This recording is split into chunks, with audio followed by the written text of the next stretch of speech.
My career now spans well over 30 years. I thought when I was young that I wanted to make my mark in the world, and corporate was my avenue for doing that. I shifted around, climbed my way all the way up to Divisional Chief Information Officer for Farmers Insurance Company, where I led teams of over 1,000 people, budgets of $850 million, and found that I was spending so much of my time not really doing work that was impacting the things that were most meaningful for me. That moment when I decided to leave my corporate job, it was because I no longer had the energy to show up in the same way. I didn't know what I was going to do next. I actually took a few years before I decided to become a coach, went back to school, and ultimately decided that who I want to be in this next phase is a little bit less of that expert and more into being catalyzing and connected, especially in the work that I do now.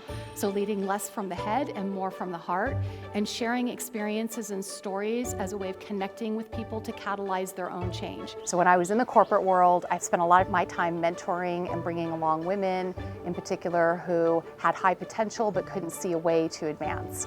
When I left, I made that my core mission of my business, which is elevating women at work, primarily through coaching, but also consulting and some speaking on topics like building more equitable and fair and inclusive work environments. And I love it because it allows me to make impact in the areas that I care most passionately about. I'm a cultural anthropologist at heart.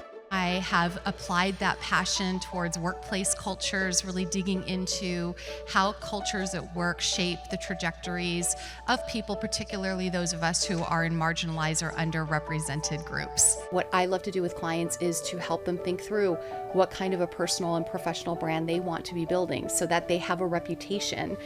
When they're not in the room, people know who they are. They can talk about them for assignments, for stretch opportunities. Initially, I thought that coaches needed to be from a very specific background, usually a PhD in organizational design or organizational psychology, perhaps an HR background. And what I found was there were quite a few people in corporate who were looking for coaches who had actually done the jobs that they were sending their executives to get coaching for. So I ended up absolutely loving it. So now I have a range of clients who are looking to transition and transform their careers, all the way up to entry-level managers who are trying to transition from being individual contributors to how to lead teams and think about things from developing different skill sets, all the way up to C-suites and CEOs of organizations. Oftentimes their goals are more about how do they engage, inspire teams, develop a compelling vision, and really leave a lasting impact on the organizations that they're serving. And so I feel very fortunate that I have a very